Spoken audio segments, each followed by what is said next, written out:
بسم الله الرحمن الرحيم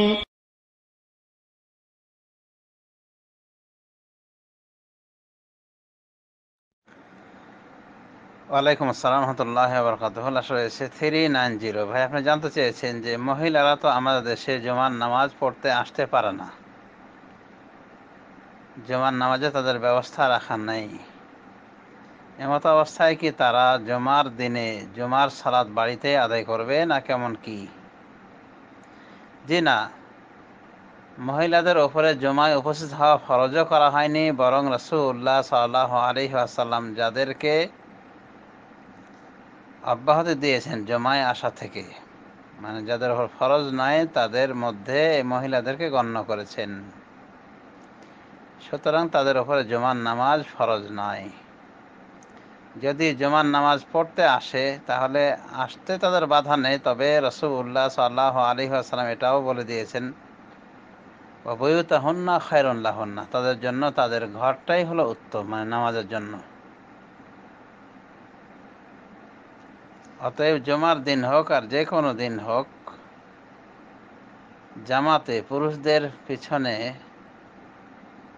একই মসজিদে, পুরুষদের একেবারে পিছনে হোক বা পর্দা করে হোক,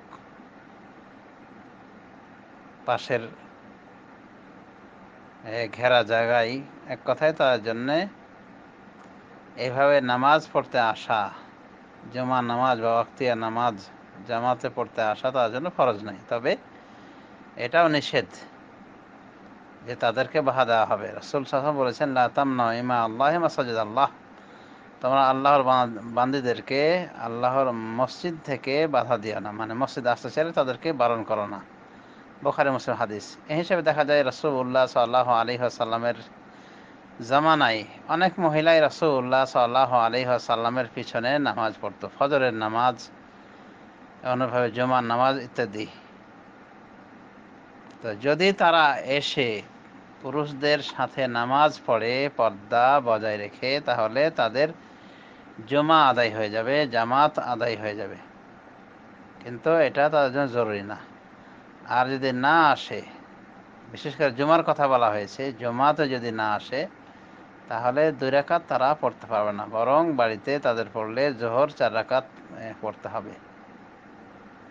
এমনকি জুমার মসজিদে এসেও যদি কেউ লাস্টের রাকাত না পায়, লাস্টের ওই রুকুটাও না পায়, তবুও তাহলেও তাকে 4 রাকাত জোহর আদায় করতে হবে।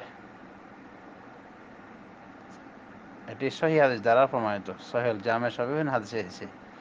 বুখারী শরীফ হাদিস সহ প্রমাণ বহন করে। রাসূল সাল্লাল্লাহু আলাইহি ওয়াসাল্লাম বলেন যে, মান আদরাকা রাকাতাম মিনাস সালাতে ফাকাদ আদরাকাস সালাত, যে ব্যক্তি সালাতের 1 রাকাত পেল সে সালাত পেয়ে গেল, মানে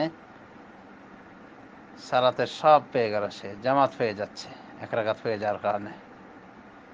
আর 1 রাকাত না পেলে তার ওটা জামাত পাওয়া হলো না। সুতরাং জুমার দিনে যদি কেউ 1 রাকাত না পায়, লাস্টের রাকাতের রুকুটাও না পায়, তাহলে তার জুমা বাদ হয়ে জোহর পড়া লাগবে। অতএব জুমার মসজিদে এসেই যদি জোহর পড়া লাগে লাস্টের রাকাত না পাওয়ার কারণে, তাহলে যারা বাড়িতে থাকে তাদের প্রশ্নই ওঠে না জুমার নামাজ পড়ার। আশা করি বুঝতে পেরেছেন। ধন্যবাদ।